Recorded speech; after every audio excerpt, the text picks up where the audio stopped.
Hello friends. आज कुछ मैं पुस्तकालय वर्गीकरण अर्थात लाइब्रेरी क्लासिफिकेशन से रिलेटेड कुछ क्वेश्चन लाया हूं जो वन लाइनर क्वेश्चन है। आप लोगों के लिए ये ज़रूर इन्फॉर्मेशन अच्छी देंगे और आप लोगों को इसका लाभ मिलेगा। बस आप अधिक से अधिक लाइक करते रहिए, शेयर करते रहिए, है ना। और फ्रेंड्स, शुरुआत करते हैं। वर्गीकरण शब्द का प्रयोग सर्वप्रथम किस राज्य में किया गया था? तो दोस्तों, रोम में। फेज रिलेशन दर्शाया जाता है विषय स्तर, पक्ष स्तर, श्रेणी स्तर के लिए। CCC मतलब CC कॉलन क्लासिफिकेशन के किस संस्करण में पहली बार 5 मूलभूत श्रेणियों को प्रस्तुत किया गया था? तो दूसरे संस्करण में किया गया था। डाइकोटोमी का अर्थ होता है 2 में विभाजन और डेकाटोमी का होता है 10 में विभाजन, है ना।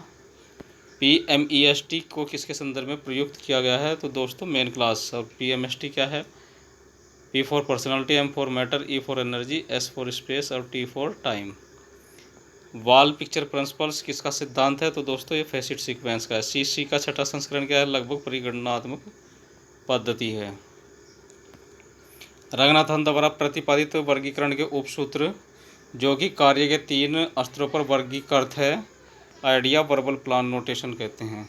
एप्टिंग डिजिट का प्रयोग CCC में प्रदान करने के लिए किया जाता है हॉस्पिटलिटी इन एरे, अर्थात कहीं पर अगर हम लोगों को खुद को कोई क्लासिफिकेशन डेप्थ शेड्यूल बना करके करना होता है तो हम वहाँ उस खाली जगह का एप्टिंग डिजिट का प्रयोग कर सकते हैं। CCC में कॉलन क्लासिफिकेशन में एक डिवाइस जो सिस्टम सब्जेक्ट का प्रतिनिधित्व कराती है वह कहलाती है सुपर इम्पोजिशन डिवाइस, SID। विभिन्न विषयों के संदर्भ में वैज्ञानिक समानता हो तो उन विचारों को क्या कहते हैं? Verbal mnemonics. निमोनिक्स क्या होते हैं दोस्तों? ये स्मृति सहायक अर्थात ऐसे अंक जो हमेशा याद रहते हैं और अधिकतर मेन क्लास में वह एक ही अंक का प्रयोग किया जाता है, जैसे 9, है ना। तो इस तरह से CRG का विस्तृत रूप है क्लासिफिकेशन रिसर्च ग्रुप। कब स्थापित हुआ था? 1952 में। प्रथम बार DDC को हिंदी में किसने परिचित कराया था? प्रभु नारायण ने। प्रिंसिपल्स ऑफ लिटरेरी वारंट किसका है? यह है W. हलमे का। CCC पद्धति का नवीनतम संस्करण क्या है? मुक्त पक्षात्मक संबंध है। अपूपा पैटर्न का संबंध होता है क्लासिफिकेशन से। DDC को भारत में किस सन में आई थी? यह 1915 में आई थी। 21वें संस्करण में DDC के इलेक्ट्रॉनिक वर्जन को क्या कहा गया है? DB for window. Equal R hyphen के चिन्ह को CC में प्रयोग किया जाता है स्पेक्टर डिवाइस के लिए। DDC में अंकन 350 किस विषय को निर्देशित करता है? यह 5 प्योर साइंस को निर्देशित करता है। CCC में डिसीज को किसके अधीन रखा गया था? एनर्जी पक्ष के अधीन रखा गया है। और DDC में मानक विभाजन CCC के समान है, कॉमन आइसोलेट के समान है। कैनन पद किसके द्वारा दिया गया है? कैनन पद जो है WC बर्विक्सियर्स के द्वारा दिया गया है। CC में शिक्षा के लिए फैसिट फार्मूला है। तो दोस्तों, शिक्षा के लिए जो फैसिट फार्मूला है वह T, P, E, 2R, 2R2 विशिष्ट अनुक्रमणिका प्रदान कराई गई है CC के द्वारा। CC के छठे संस्करण में पारंपरिक मुख्य वर्गों को किसके द्वारा दर्शाया गया है? बड़े रोमन अक्षरों के द्वारा। CCC के संस्करण में पूर्ववर्ती सामान्य एकलों को दर्शाने के लिए किस योजक चिन्ह का प्रयोग किया जाता है? डबल इन्वर्टेड कोमा का। और CCC के मुख्य वर्ग P पक्ष को भौगोलिक खंड में लाया जाता है इतिहास से। कॉलन क्लासिफिकेशन के किस मुख्य वर्ग में P पक्ष को भौगोलिक खंड से नहीं लाया जाता है? राजनीति शास्त्र में। CCC के संस्करण 7 में दशा संबंध योजक चिन्ह क्या है? एंड %। CC में प्रभावी दशक हेतु LED हेतु कितने वर्षों का प्रयोग किया गया है? 20 वर्षों का। CCC के संस्करण 7 में अंकन पद्धति में प्रयुक्त योजक चिन्हों की संख्या क्या है? 14 है। रंगनाथन ने मूलभूत श्रेणियों का प्रतिपादन किस वर्ष किया था? 1944 में। सहायक अनुक्रम के सिद्धांत के प्रणेता कौन है? Doctor SR Ranganathan. Next question है,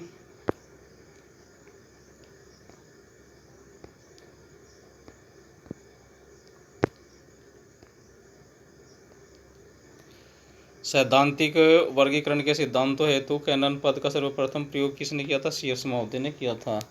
वॉल पिक्चर प्रिंसिपल किससे संबंधित है? यह पक्ष अनुक्रम से संबंधित है। सहायक अनुक्रम का उपसूत्र किसका उपसूत्र है? वैचारिक धरातल का उपसूत्र है। पूर्ण अंग सिद्धांत होल ऑर्गेनिक प्रिंसिपल किससे संबंधित है? पक्ष अनुक्रम से संबंधित है। रसाकर्षण का सिद्धांत का संबंध किससे? पुनर्वर्गीकरण से है। कैनन ऑफ टर्मिनोलॉजी पदावली का उपसूत्र का संबंध इनमें से किसके साथ है? आंखिक धरातल के साथ है। प्रवृत्ति काल के सिद्धांत का संबंध किससे है? वर्गीकरण से है। क्रम संबद्धता का उपसूत्र कैनन ऑफ मॉड्यूलेशन के सिद्धांत का संबंध किससे? श्रृंखला से है। वर्गीकरण में समान पंक्ति के दो विचार एकलों का क्रम किसके द्वारा निर्धारित होता है? सहायक अनुक्रम के सिद्धांत के द्वारा। कौन सा उपसूत्र वैचारिक धरातल से संबंधित है? सापेक्षता उपसूत्र। संलग्नता के उपसूत्र का संबंध किसके साथ है? शाब्दिक धरातल के साथ है। वर्गीकरण शब्द की उत्पत्ति किस भाषा से हुई है? लैटिन भाषा से हुई है। वर्गीकरण शब्द की उत्पत्ति लैटिन भाषा के शब्द से हुई है? क्लासिस शब्द से हुई है। क्लासिस शब्द का अर्थ होता है भेद करना। वर्गीकरण शब्द का सर्वप्रथम प्रयोग कहाँ से किया गया था? रोम राज्य से। पदार्थों को उनकी समानता और असमानता के आधार पर एक साथ रखना वर्गीकरण है। यह परिभाषा किसने दी है? इसी रिचर्डसन ने। वर्गीकरण वस्तुओं के विचारों को क्रमबद्ध करने के लिए संभावित उत्तम उपाय है। यह परिभाषा किसके द्वारा दी गई है? J.M. मिल्स के द्वारा दी गई है। समान वस्तुओं को एक ही स्थान पर एकत्रित करना, असमान वस्तुओं को पृथक करना ही वर्गीकरण है। परिभाषा किसकी है? यह W.C. बर्विक्सियस की परिभाषा है।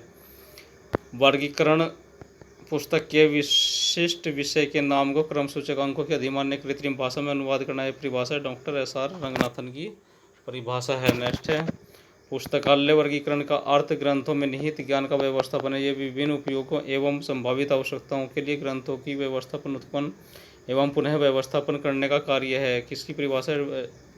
हेनरी ब्लिस की परिभाषा है। वर्गीकरण को मुख्य रूप से कितने भागों में बांटा जा सकता है? वर्गीकरण को मुख्य रूप से 3 भागों में बांटा जा सकता है। सामान्य वर्गीकरण, ज्ञान वर्गीकरण और पुस्तक वर्गीकरण। वर्गीकरण पद्धति में प्रयुक्त प्रलेख आदि पुस्तक को दी गई संख्या को पुस्तकालय के सेल पर विषय के अनुसार स्थान निर्धारित करना क्या कहलाता है? वर्ग संख्या कहलाता है। जो व्यक्ति किसी प्रामाणिक वर्गीकरण पद्धति के अनुसार पुस्तकों में वर्णित विषयों के लिए वर्ग संख्या बनाता है उसे क्या कहा जाता है? वर्गाकार कहा जाता है। और जो पुस्तकालय वर्गीकरण पद्धति का निर्माण करता है उसको हम वर्गाचार्य कहते हैं। पुस्तकालय पद्धति को तैयार करता है, वर्गीकरण पद्धति का आविष्कार करता है, उसको वर्गाचार्य कहा जाता है। विद्वानों ने अंकन की उत्पत्ति को मुख्य रूप से कितने भागों में बांटा है? 3 भागों में। प्राचीन, मध्य और वर्तमान काल। अंकन के कितने प्रकार होते हैं? 2 प्रकार के अंकन होते हैं। एक शुद्ध होता है और दूसरा मिश्रित अंकन होता है। पुस्तकालय वर्गीकरण के लिए अंकन की जरूरत किसने महसूस की थी? डॉक्टर डेवी ने। किसी और की गणना पद्धति में अंकन क्रम सूचक अंकों की वह प्रणाली है जिसका प्रयोग वर्गीकरण पद्धति में वर्गों को अभिव्यक्त करने के लिए किया जाता है। एक परिभाषा किसके द्वारा दी गई है? S.R. रंगनाथन के द्वारा दी गई परिभाषा है। वर्गों और उसके ऊपर विभागों के लिए प्रयोग में लाए गए प्रतीकों को उस पद्धति के अंकन करते हैं। यह परिभाषा किसकी है? मार्गरेट मन की। अंकन चिन्ह 2 प्रतीकों की एक पद्धति है जो पदों और उनके भागों के मध्य श्रृंखला अथवा वस्तुओं की पद्धति को किसी क्रम में निर्दिष्ट करता है। यह परिभाषा किसके द्वारा दी गई है? यह हेनरी ब्लिस के द्वारा दी गई है। जिस वर्गीकरण पद्धति में अंकन प्रणाली का आधार बनाने के लिए एक ही प्रकार के अंकों का प्रयोग किया जाता है उसे कहा जाता है शुद्ध अंकन। वर्गीकरण पद्धति में अंकन प्रणाली का आधार बनाने के लिए कई तरह के अंकों को वह चिन्हों को प्रयोग में लाया जाता है उसे क्या कहा जाता है? मिश्रित अंकन। अंकन नहीं, अंकन है। Doctor S.R. रंगनाथन अंकन के लिए कितने नियम की रचना की है? तो 4 नियम है। सापेक्षता का नियम, अभिव्यंजना का उपनियम, मिश्रित अंकन का उपनियम और स्मृति सहायक का उपनियम। किस उपनियम की यह मांग है कि किसी वर्गीकरण पद्धति में अंकन की लंबाई उसके विचारणीय विषय की गहराई के समान अथवा उसके अनुरूप होनी चाहिए? तो यह सापेक्षता का उपनियम। किस उपनियम की मांग है कि किसी वर्गीकरण श्रृंखला में अंक या प्रतीक को अपनी अलग विशेषताओं को दिखाना चाहिए? यह अभिव्यंजना का उपनियम है। किस नियम की मांग है कि किसी वर्गीकरण पद्धति में मिश्रित अंकन का ही इस्तेमाल होना चाहिए? तो मिश्रित अंकन का उपनियम। पुस्तकों को ऐसे क्रम में व्यवस्थित करना जिससे पाठकों और कर्मचारियों को अध्ययन सामग्री आदान प्रदान और रख रखाव में सुविधा होती है को कहा जाता है पुस्तकालय वर्गीकरण। सारणी में दिए गए टॉपिक के लिए केवल एक प्रविष्टि उसके पर्याय सहित दी जाती है, उसे क्या कहते हैं हम? विशिष्ट अनुक्रमणिका। कॉलन वर्गीकरण पद्धति में परिकल्पना किसके द्वारा दी गई है? Doctor SR. रंगनाथन के द्वारा दी गई है। कॉलन वर्गीकरण पद्धति का प्रथम संस्करण 1933 में किसने प्रकाशित किया था? मद्रास पुस्तकालय संघ ने। किसी विशिष्ट सामान्य उपविभाजन के अलावा भौगोलिक, काल्पनिक और भाषा विभाग ने की विशिष्ट अनुसूचियों का प्रावधान का ख्याल रखा जाता है। प्रथम संस्करण 1933। कॉलन वर्गीकरण पद्धति के संस्करण में 5 मूलभूत श्रेणियों को मुख्य आधार बनाया है। दूसरे संस्करण 1939 में। कॉलन वर्गीकरण पद्धति का तीसरा संस्करण कब आया था? 1950 में। कॉलन वर्गीकरण पद्धति के किस संस्करण में पक्ष परिसूत्र का उपयोग किया गया? तीसरे संस्करण में। कॉलन वर्गीकरण पद्धति के कितने संस्करण तक योजक चिन्ह के रूप में कॉलन का प्रयोग किया गया था? तो यह तृतीय संस्करण 1950 तक। कॉलन वर्गीकरण पद्धति में कौन से संस्करण में 5 मूलभूत श्रेणिकों का प्रावधान किया गया था? चौथा संस्करण 1952 में। कॉलन वर्गीकरण पद्धति के कौन से संस्करण में दशा संबंध का अध्ययन जोड़ा गया? 5वां संस्करण 1957। कॉलन वर्गीकरण पद्धति के किस संस्करण में अंग्रेजी के 26 अक्षरों का प्रतिनिधित्व कर मुख्य वर्ग का प्रावधान है? प्रथम संस्करण 1933 में। कॉलन वर्गीकरण पद्धति के किस संस्करण में डेल्टा नामक मुख्य वर्ग को शामिल किया गया है? उत्तर द्वितीय संस्करण 1939 की। इस वर्गीकरण संस्करण में डॉक्टर रंगनाथन ने अनुसूची एवं नियम के अतिरिक्त 3000 ग्रंथों के अंक बनाकर तृतीय भाग में सम्मिलित किया ताकि पुस्तकालय अध्यक्षों को पुस्तकों के सूक्ष्म वर्ग बनाने में सहायता मिल सके। इसका आंसर दूसरा संस्करण 1939 में है।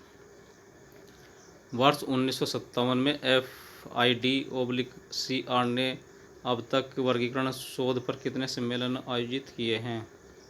तो दोस्तों 6 सम्मेलन अभी तक आयोजित किए गए हैं, है ना। International study conference on classification research.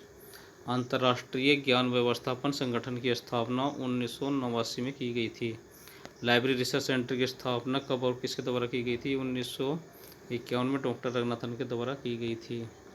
Documentation research and training centre की स्थापना कब और किसके द्वारा की गई थी? Doctor SR. रंगनाथन के द्वारा 1962 में बेंगलोर में। क्लासिफिकेशन रिसर्च ग्रुप की स्थापना कब और किसके द्वारा की गई थी? 1952 में किया गया था, है ना।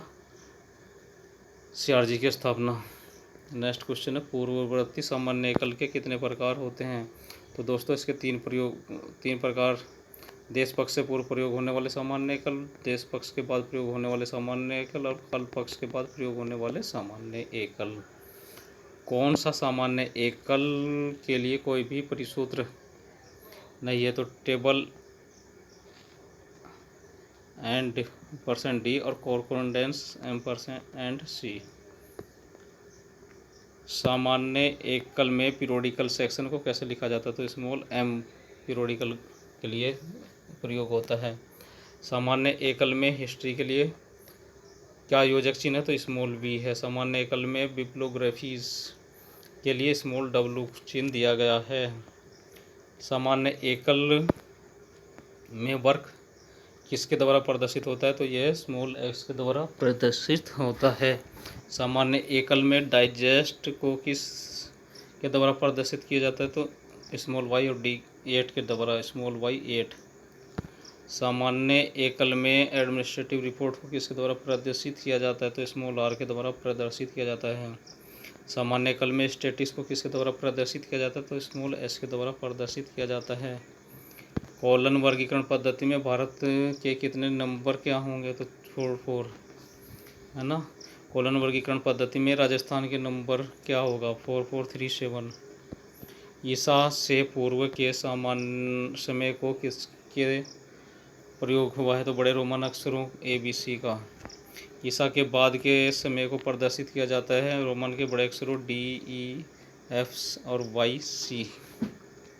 कॉलन वर्गीकरण पद्धति में पूर्ववर्ती सामान्य एकल को किसकी संज्ञा दी गई है? तो यह अभिगम पाठन सामग्री की।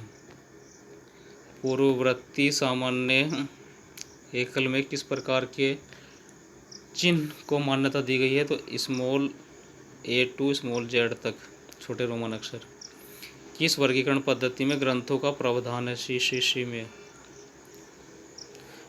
कोलन क्लासिफिकेशन की 5 मूलभूत श्रेणियों के नाम है PMEST। वर्गीकरण में प्रयोग 3 अक्षरों के नाम है वैचारिक स्तर, शाब्दिक स्तर और अंकन स्तर।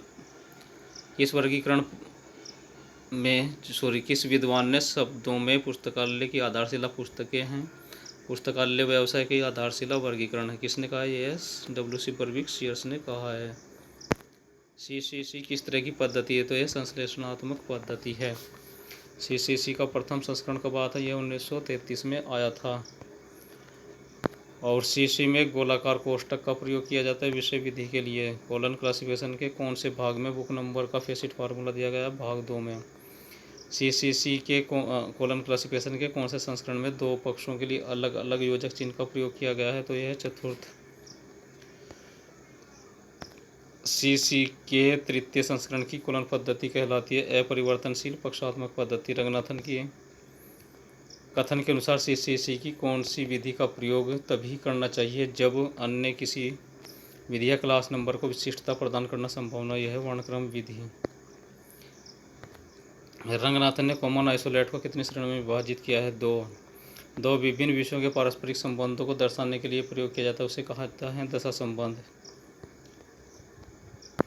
वर्गीकरण पद्धति में जिसमें 2 या 2 से अधिक अंकों की जातियों का प्रयोग किया जाता है कि संकेतों को किस रूप में जाना जाता है? मिश्रित संकेतांक। CCC के संस्करण 6 में सामान्य कल कितने प्रकार हैं? पूर्ववर्ती और परवर्ती एशियाई तीसरे 2 प्रकार के सामान्य कल हैं। CCC में 5 मूल श्रेणियों के कौन से चिन्ह का प्रयोग किया गया? तो P किया गया पर्सनालिटी, M फॉर मैटर और E for energy, S for space और इसमें T नहीं दिया गया, T फॉर टाइम। और CC में एक विषय की अधीनस्थ विषय को कहा जाता है श्रृंखला।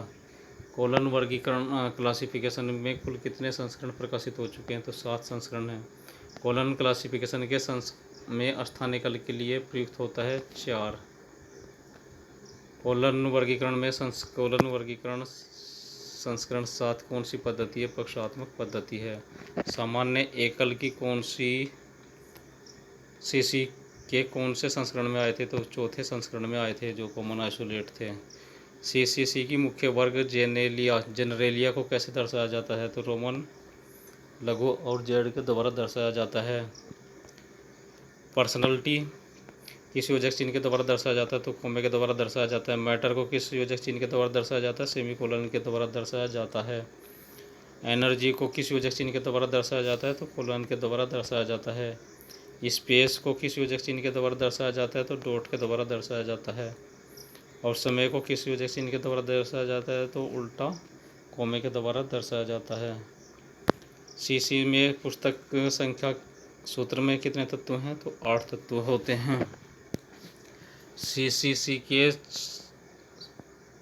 कोलन क्लासिफिकेशन के 6ठे संशोधित संस्करण के अनुसार श्रृंखला प्रक्रिया के कितने चरण होते हैं? 6 चरण होते हैं। किसी प्रलेख की काल संख्या में शामिल होते हैं वर्ग, पुस्तक संख्या तथा संग्राहक। रंगनाथन को वर्गीकरण पद्धति के संश्लेषणात्मक विचार की उपाधि किस दी? मैग्नो सेट ने। CCC में प्रयुक्त कॉमन आइसोलेट कितने प्रकार के हैं? 2 प्रकार के हैं। रंगनाथन के अनुसार 5 मूलभूत श्रेणियों में से किस चीज़ की पहचान अवशिष्ट विधि के द्वारा की जाती है? तो व्यक्तित्व या पर्सनालिटी पक्ष की। स्थान पक्ष से पूर्व और बाद में कौन से काल का प्रयोग होता है? तो एशियाई का प्रयोग होता है। DDC ब्रेकन पद्धति पर आधारित है, वह कब आई थी? वह 1965 में ब्रेकन पद्धति आई थी। WT हैरिस वर्गीकरण पद्धति कब प्रकाशित हुई थी? 1870 में। श्रृंखला प्रक्रिया में कितने प्रकार की कड़ियाँ होती हैं? 4। आकार, रंग आदि के आधार पर वस्तुओं के वर्गीकरण को क्या कहते हैं? कृत्रिम वर्गीकरण। निधानी पर ग्रंथ व्यवस्थापन को सर्वाधिक उपयुक्त पद्धति है विषयानुसार। पुस्तकालय वर्गीकरण का व्याकरण आचार्य किसे कहा जाता है? WC बर्विक सीयर्स को। CCC के संस्करण 7 के संपादक कौन है? M.A. गोपीनाथ। कोलन क्लासिफिकेशन का छठा संस्करण पुनर्मुद्रित कब हुआ था? 1963 में। कौन से संस्करण में अन्य परिवर्तनों के अलावा काल पक्ष के लिए संयोजक चिन्ह डॉट के स्थान पर उल्टा उद्धरण चिन्ह निश्चित किया गया था? तो यह था छठा संस्करण 1963। टी पक्ष के दो स्तर होते हैं, पहला अस्तर पक्ष तथा दूसरा अस्तर टू कहलाता है। इसके लिए संयोजक चिन्ह का प्रयोग किया जाता है। अपवर्ड कोमे का भविष्य काल को प्रदर्शित करने हेतु कौन सा चिन्ह का प्रयोग करते हैं? अग्रमुखी तीर का प्रयोग करते हैं। जब संबंध एक ही पक्ष के दो श्रृंखलाओं एकलों के मध्य हो तो वह क्या कहलाता? तो वह अंतिम पंक्ति दशा संबंध कहलाता है। सामान्य एकल कॉमन आइसोलेट कितने प्रकार के होते हैं? यह 2 प्रकार के होते हैं। द्विबिंदु वर्गीकरण पद्धति कुछ विषयों की अद्वितीय है, ये किसने कहा है? ये BL पार्मर ने कहा है। द्विबिंदु वर्गीकरण पद्धति ने विशेष रूप से इसकी विश्लेषण संश्लेषणात्मक संबंधित युक्तियों के आधुनिक वर्गीकरण अध्ययन को अत्यधिक प्रभावशाली या प्रभावित किया। ये किसने किया है? WC बर्विक सीएस ने कहा है। मूलभूत श्रेणी ऊर्जा पक्षों का योजक चिन्ह क्या है? कोलन। कोलन क्लासिफिकेशन में सामान्य एकल के प्रकार हैं, 2 प्रकार पूर्ववर्ती। सामान्य सेमीकोलन किस मूलभूत श्रेणी का योजक चिन्ह है? मैटर का। कौन सी वर्गीकरण पद्धति 1933 में प्रचलित थी? उसके प्रणेता का नाम है रंगनाथन। कौन सी पद्धति थी? Colon classification. बिब्लोग्राफी क्लासिफिकेशन किसकी पद्धति? हेनरी ब्लिस की। सब्जेक्ट क्लासिफिकेशन किसकी है? JD ब्राउन की। कोलन क्लासिफिकेशन पद्धति का नवीनतम संस्करण है मुख्य पक्षात्मक प्रोलोगोमेना टू लाइब्रेरी क्लासिफिकेशन। पुस्तक के लेखक कौन है? Doctor SR Ranganathan. Classification and indexing पुस्तक लिखी गई थी BC बीकर के द्वारा। वर्गीकरण को 2 मुख्य रूप में बांटा गया है, सामान्य वर्गीकरण और पुस्तक वर्गीकरण। जो व्यक्ति किसी प्रामाणिक वर्गीकरण पद्धति के अनुसार पुस्तकों में वर्णित विषय के लिए वर्ग संख्या बनाता उसे कहते हैं पक्षात्मक वर्गीकरण। परिगणनात्मक पद्धति किसे कहते हैं? पूर्वनिर्मित वर्गांक देने वाली पद्धति को। DDC का 19वां संस्करण कौन सी प्रणाली है? तो ये लगभग परिगणनात्मक प्रणाली है। वर्गीकरण के संबंध में 1876 का संबंध किससे? मेलविल DV से है। DDC की प्रथम संस्करण के ग्रंथ के क्या नाम था? Classification and subject index. DDC को 7 बार संपादित करने का श्रेय किसको है? EM शेमूर को। DDC वर्गीकरण ज्ञान जगत को कितने भागों में विभक्त करती है? 10 भागों में। DDC किस पर आधारित है? यह फ्रांसिस बेकन के वर्गीकरण पद्धति पर आधारित है। DDC वर्गीकरण पद्धति में कौन से क्रमांक संख्याओं के रूप में प्रयोग किया गया? अरेबिक संख्याओं 0 से 9। फिनिक्स शेड्यूल किस वर्गीकरण पद्धति के भाग हैं? DDC के। इस वर्गीकरण पद्धति में सापेक्षिक अनुक्रमणिका का प्रयोग किया गया है? DDC में। वर्गीकरण पद्धति में विषय पक्ष दशा संबंध दर्शाने वाली अनुक्रमणिका को क्या कहते हैं? सापेक्षिक इंडेक्स कहते हैं। नेक्स्ट क्वेश्चन है, उस वर्गीकरण पद्धति का नाम बताएं जिसे मात्र डॉट का प्रयोग योजक चिन्ह के रूप में होता है। तो DDC में। DDC का 19वां संस्करण किस वर्ष प्रकाशित हुआ था? 1989 में। DDC का 19वां संस्करण में सारणी 3 किस हेतु दी गई है? साहित्यिक उपविभाजन हेतु। DDC में प्रजातीय मानव वंश और राष्ट्रीय समूह की तालिका दी गई है, 5 तालिका। DDC के किस संस्करण में लेखक के नाम को आख्या में सम्मिलित किया गया? 15वें संस्करण में। DDC के किस प्रकार के अंकन का प्रयोग होता है? शुद्ध अंकन का। DDC में कुल कितने संस्करण प्रकाशित हो चुके हैं? 23 संस्करण। DDC में वर्गीकरण में राजनीति शास्त्र को किस वर्गांक के द्वारा दर्शाया जाता है? 320 के द्वारा। 320 नहीं है दोस्तों, 320 है ना, अलग अलग अंक बोलता है इसमें। DDC के किस संस्करण को मानक संस्करण कहते हैं? तो हम 15वें संस्करण को मानक संस्करण कहते हैं। DDC के 20वें संस्करण में 1993 में CD-ROM इलेक्ट्रॉनिक वर्जन में प्रकाशित हुआ। इसकी आख्या बताइए। Electronic DB। DDC के 21वें संस्करण में 2 खंड के प्रारंभ में कितने संक्षेपक दिए गए हैं? 3। DDC के 21वें संस्करण में मानक विभाजन की सारणी क्या है? सारणी 1। डीडीसी के 21वें संस्करण में सामान्य एकल का समानार्थी पद बताइए। Standard sub division. डीडीसी के 21वें संस्करण के कितने खंड है? 4 खंड है। डीडीसी के 21वें संस्करण में छठी सारणियों के नाम बताइए। तो भाषा उप विभाजन सारणी चौथी सारणी और भाषा सारणी छठी सारणी है टेबल। डीडीसी के कौन से संस्करण में फेज रिलेशन की सुविधा प्राप्त हुई थी? यह 14वें संस्करण से प्राप्त हुई थी। डीडीसी के अनुसार किसी भी विषय के शब्दकोश का वर्गांक बनाने के लिए किस मानक उप विभाजन का प्रयोग करते हैं? 3 का प्रयोग करते हैं। डीडीसी के 23वां संस्करण किस वर्ष प्रकाशित हुआ था? 2011 में। डीडीसी का 23वां संस्कृति से अधिक भाषाओं में प्रकाशित हुआ, लेकिन हिंदी भाषा में प्रकाशित नहीं हुआ। डीडीसी की देखभाल कौन करता है? ओसीएलसी करता है। ओसीएलसी का मुख्यालय कहाँ पर है? तो यह डबलिन में। ओसीएलसी का पूरा नाम क्या है? Online computer library centre. DDC का 19वां संस्करण क्या है? यह ऑलमोस्ट इनोवेटिव स्कीम है। डीडीसी क्या है? तो दोस्तों डीडीसी में फोनिक शेड्यूल होते हैं। डीडीसी का 19वां संस्करण के संपादक कौन है? Benjamin castor. डीडीसी के 20वें संस्करण के संपादक कौन है? बेंजामिन कस्टर हैं 19वें और 20वें संस्करण के। डीडीसी जो इस बार संस्करण कब आएगा और उसके संपादक कौन होंगे? तो 24वां संस्करण 1919 में आया, जिसके 2019 में माइकल पेंचर होंगे। डीडीसी का कौन सा संस्करण पुनः संशोधित हुआ है? 15वां संस्करण 1952 में। डीडीसी को भारत में प्रथम बार किसने परिचय दिया था? रंजीत राय ने। डीडीसी में जो अनुक्रमणिका का प्रयोग होता है उसे क्या कहते हैं? Relative index. मेलविल डीवी किस के खोजकर्ता थे? यह डेकाटोमी के। डीडीसी में मानव शरीर की वर्गीकरण कैसे किया जाता है? टॉप टू बॉटम, ऊपर से नीचे की ओर। फोनिक शेड्यूल किस वर्गीकरण पर आधारित है? डीडीसी का पार्ट है ना फोनिक शेड्यूल। डीडीसी में ज्ञान जगत को कितने भागों में बांटा गया है? 10 भागों में बांटा गया है। यही 10 मेन क्लास होती हैं।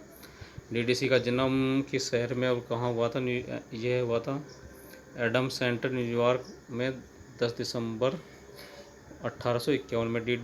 मेलविल डीवी के पिता का क्या व्यवसाय था? वे लघु स्टोर कीपर थे। एम होस्ट कॉलेज में सहायक लाइब्रेरियन के पद पर पदोन्नति कब हुई थी? 1874 में। मेलविल डीवी ने विद्यार्थी पुस्तकालय सहायक पद पर कब कार्य प्रारंभ किया था? 1872 में एम हार्स कॉलेज से। डीडीसी का सूत्रपात कब हुआ था? 1873 में। किस वर्ष मेलविल डीवी ने अमेरिकन लाइब्रेरी एसोसिएशन के संस्थापक सदस्य बने थे? 1876 में। डीडीसी के 1 से 10 तक के संस्करण के कॉपीराइट किसको दिया गया था? मेलविल डीवी को। डीडीसी के प्रथम संस्करण की कुल कितनी प्रतियां निकाली गई थी? तो 1000 प्रतियां निकाली गई थी। डीडीसी के 2 से 14 संस्करण किस आख्या में प्रकाशित हुआ था? यह हुआ था decimal classification and relative index के नाम से। 15वां संस्करण डीडीसी का किस नाम से प्रकाशित हुआ था? यह Dewey decimal classification and relative index. DDC का 12 संस्करण प्रकाशित हुए हैं। कितने अंतराल में प्रकाशित हुए? 57 वर्ष में। 1924 के बाद डीवी की मृत्यु के बाद डीडीसी का कॉपीराइट किसको मिल गया था? लेक लेप्सिड क्लब एजुकेशन फाउंडेशन को। डीडीसी के कौन से संस्करण की आलोचना की गई और इसके विरोध भी किया गया कि यह एक शुरू कर दिया गया था? यह पद्धति मर्द प्रायसी लगी 15वें संस्करण में। डीडीसी के किस संस्करण में वर्ग संख्या पुनः 14 में संस्करण जैसा करके लिखा गया था? 16वें संस्करण में। 1961 में डीडीसी का कॉपीराइट किसको दिया गया था? फॉरेस्ट प्रेस को। डीडीसी के मुख्य वर्ग किसके द्वारा 1857 में प्रतिपादित ज्ञान वर्गीकरण पद्धति पर आधारित है? हेरिस के। 1988 में फॉरेस्ट प्रेस किस में बदल दी गई थी? ओसीएलसी में। डीडीसी वर्गीकरण पद्धति का हृदय माना जाता है सापेक्षिक अनुक्रमणिका को। डीडीसी के दूसरे संस्करण का परिचय दिया गया था फॉर्म डिवीजन का। डीडीसी के किस संस्करण में सर्वप्रथम कंप्यूटराइज फोटो कंपोजिशन प्रक्रिया प्रारंभ की गई थी? 19वें संस्करण में। फॉर्म डिवीजन सिस्टम के कितने संस्करण तक रहा है? यह 12वें संस्करण तक रहा है। फॉर्म डिवीजन को स्टैंडर्ड सब डिवीजन में कब बदला गया? 17वें संस्करण में। 1 से 15 संस्करण तक डीडीसी के कितने खंड था? 1 खंड था। 16 से 17 संस्करण तक 2 खंडों में प्रकाशित हुई थी। 18 और 19वें संस्करण के कितने खंड थे? 3 खंड। और 20 से 23वें संस्करण तक जो है डीडीसी हमारे 4 खंडों में प्रकाशित होती है। डीडीसी के